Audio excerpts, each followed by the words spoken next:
8 Mart Dünya Kadınlar Günü'nde Türkiye'de AKP rejiminin baskısı ile 13.654 kadın ve 1.682 bebek hala hapiste bulunuyorlar.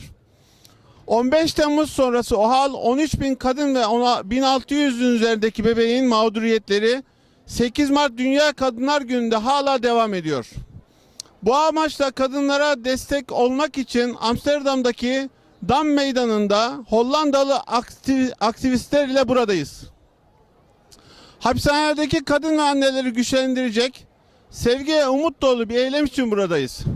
Hapishanedeki kadınlara umut vermek ve güçlendirmek için sivil toplum kuruluşlarına, Amnesty International, insan hakları örgütleri ve benzeri kurumlara çağrıda bulunuyoruz. 13.000 kadın Türkiye hapishanelerinden çıkmasını istiyoruz. Onlar ile danışma için bugün Amsterdam'dayız. En az 13.000 kadının hapishanelerde bulunduğu, her gün onlarcasının suçsuz yere gözaltına alındığı, on binlercesinin işlerinden atılıp, hapsedilen eşlerinin ya da çocuklarının maddi manevi desteklerinden mahrum bırakıldığı Türkiye, kadınlar için bir cehenneme dönüşmüş durumda. 15 Temmuz 2016'dan bu yana Türkiye'nin zaten yıpranan demokratik mekanizmaları, rejim yönetiminin tüm siyasi muhaliflere ve eleştirmelere toplu olarak zulmetmesi nedeniyle çöküşün eşiğine geldi. 2016'daki başarısız darbe girişiminin ardından Türk hükümeti keyfi olarak terörizmi yok etme adı altında yüz binlerce masum insanı işten çıkardı, gözaltına aldı, tutukladı ve işkence yaptı. Türkiye'de devam eden zulüm mağduru kadınların haklarını savunuyoruz. Türkiye'de hapsedilen masum kadınların haklarının korunmasını ve özgürlüklerini talep ediyoruz. Çocuklar hapishanede büyümesin, annelerinden babalarından ayrı büyümesin. Bu zulüm, bu işkence dursun. Adalet yerini bulsun. Haksız yere insanlar özgürlüklerinden, çocuklarından, ailelerinden olmasın. Çocuklar güzel yerlerde büyüsün.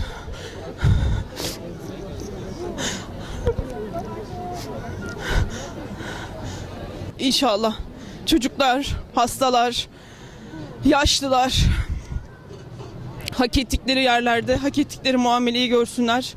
Bu zulmü yapanlar da yaptıklarını bu dünyada da öbür dünyada da hesabını versinler. Ya 1,5 yıldır çocuklarımdan ayrıyım. 6, 10, 15 cezam var. Sırf o haksız yere yatmamak için tehlikeli yollardan buraya kadar geldim. Ve çocuklarımı çok özledim. Her anne baba gibi çocuklarının yanımda olmasını istiyorum. Türkiye'deki birçok anne baba çocuklarından ayrı ve çocuklar çok zor şartlarda anne babalarından ayrı yaşıyorlar ve bu zulüm 7 yıldır devam ediyor. Erdoğan zulmüne son hızıyla devam ediyor. Ona dur demek lazım. Stop Erdoğan rejim diyorum. Lütfen herkes duysun sesimizi. Çok büyük haksızlık var Türkiye'de. Zulüm devam ediyor. Lütfen bizi duyun.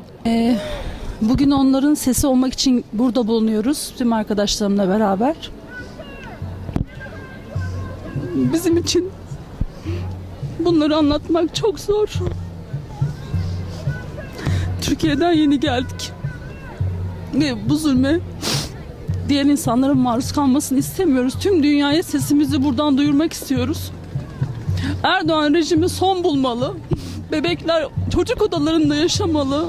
Annelerinin babalarının yanında yaşamalı. Masum insanlar artık adaleti görmeli. Sevdiklerine kavuşmalı.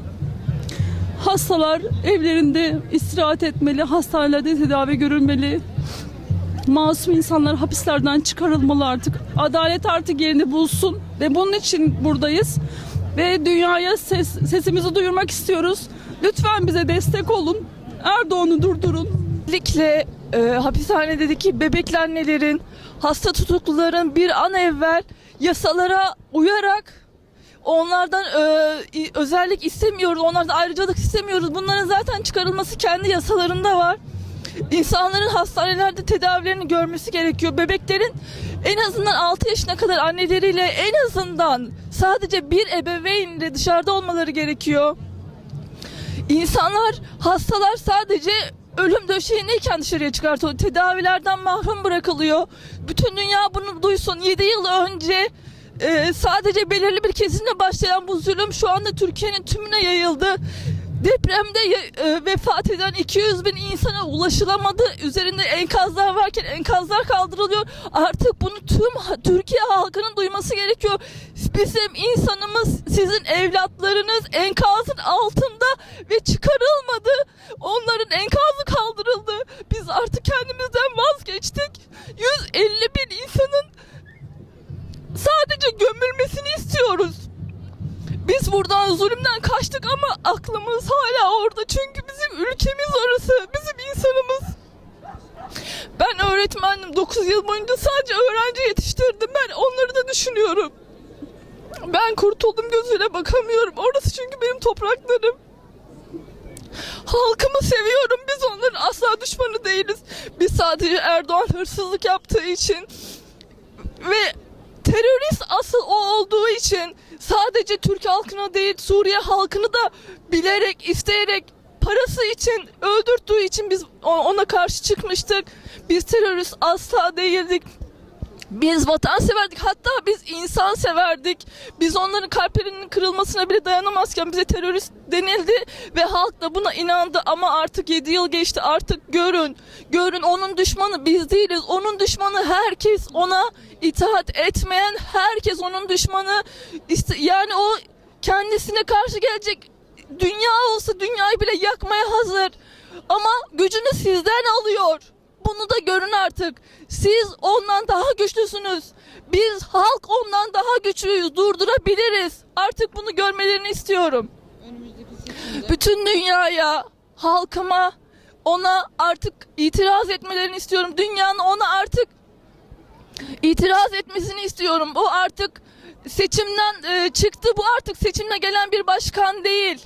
Bunu görün artık. Biz insan hakları istiyoruz ve demokrasi istiyoruz ve Türkiye'mizi seviyoruz. Hasan Rüstemoğlu. Ben 1,5 yıldır Hollanda'dayım.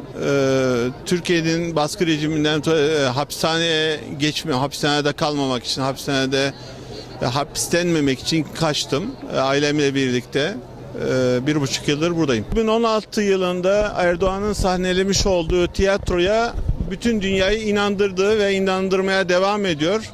Binlerce mağduriyetler yaşandı, binlerce asker vefat etti, katledildi. Gencecik subaylar oyun sahnesine mağdur edildi, vefat etti, kafaları ezildi ve kafası ezilen gençler 5 yıl sonra suçsuz ilan edildi ve bu Erdoğan'ın hakimleri tarafından kabul edildi ama bunu dünya duymuyor. Böyle bir zulüm var bir yerde ve bu zulmü durdurmak için herkesin birlik beraberlik içinde bu zulme stop demesi gerekiyor. Biz de burada gencecik bebeklerin ve buradaki aktivistlerle birlikte bu zulme dur demek istiyoruz. Yusuf Kerim'in annesini her gün tağlarda görüyoruz, Twitter'da görüyoruz. Kanser olan bir Yusuf Kerim var ama buna bile annesinin yanına bir bankaya para yatırmayla suçlanan bir kadının işte yıllarca hapislenmesi hangi adalete sığıyor, hangi insanlığa sığıyor? Bu insanlar yani müşrikleri bile geçen bir zulüm sergiliyorlar. Müslümanlıkla alakalı olduğunu düşünmüyorum. İslam'da böyle bir zulüm olamaz. İslam'da adalet vardır. Hazreti Ömer'in adaletinden bahsediyorlar ama Firavun'un zulmünden daha fazla zalim bir hale geldiler. Bunların sonu hüsrandır biliyoruz. Biz bu zulmün bir an önce son bulması için elimizden gelen gayreti göstermeye çalışıyoruz. Lohusa kadınların işi ne? Ya da kanser olan 83 yaşındaki amcanın ne işi var? Yakın zamanda büyük bir deprem oldu ülkemizde ve orada yüzlerce insanın katili konumundaki müteahhitler yaş haddinden dolayı serbest bırakılıyor. Suçsuz yere yargılanmadan, mahkeme karşısına çıkmadan birçok amcamız, birçok ihtiyar dedemiz vefat etti ve bunlar aileleriyle bile görüştürmediler. O kadar gencin, vefat eden insanların mezarlarına, cenazelerine gitmesine engel oldular. Gidenlere bile büyük bir zulümle, elinde kelepçeyle götürdüler. Bunlar neyden korkuyorlar? Bunlar kendilerinin yapmış olduğu zulmün ne kadar büyük olduğunun farkındalar. Kendilerinden korkuyorlar. Biz buna azıcık yumuşarız diye korkuyorlar. Bu zulmün devam etmesi için ellerinden geleni yapıyorlar. Ve bu zulüm muhakkak Karunlar bitti, Firavunlar bitti, Nemrutlar bittiyse bu zulüm de bitecek. Biz bir an önce Avrupa Birliği'nden, Birleşmiş Milletler'den ve bütün dünyadan buna ses çıkarmasını istiyoruz, gündem etmesini istiyoruz ve sesimizi duymalarını talep ediyoruz. Net ayakları altında dediğimiz annelerimizin hapishanede olmasını istemiyoruz. Kızlarımızın, çocuklarımızın hapishanede olmasını istemiyoruz. Onların yeni özgür olarak okullarında, derslerinde olması gerekirken gencecik subaylar, gencecik askerler, gencecik öğrenciler 18 yaşını bitirdikten sonra hapishaneye tıkıldı ve şu an hapisteler. Yani bir insan 8 ay, 9 ay, 1 yıl, 2 yıl, 5 yıl sorgulanmadan nezarette beklenebilir mi? Evet, bekleniyor. Birçok insan orada vefat ediyor. Vefat eden, kaybolan insanlar var ama buna dünya sessiz kalıyor. Sessiz kalan zulmün yanındadır derler. Evet, sessiz kalan herkes Erdoğan'ın zulmüne ortak oldu. Bunun farkında olması gerekiyor. Bu farkındalığın farkına varılmasını istiyoruz.